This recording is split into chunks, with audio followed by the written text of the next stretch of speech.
Hello, magandang araw po. Tara, samahan niyo ako mamingwit. Ito nga pala yung ating pain, hipon, mga maliliit na hipon.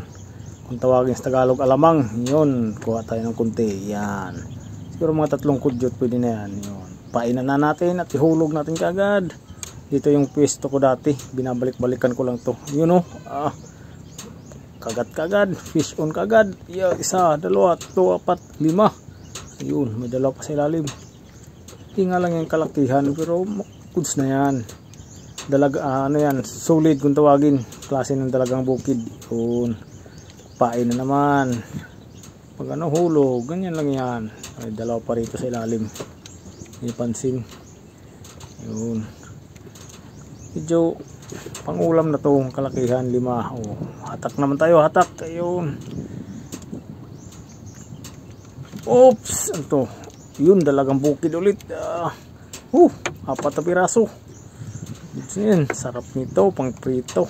Paksi o tinula. Yan. Thank you Lord sa biyaya. Ito nga pala yung huli natin ngayong araw. Yan o. Sayang di ko na videohan lahat kanina.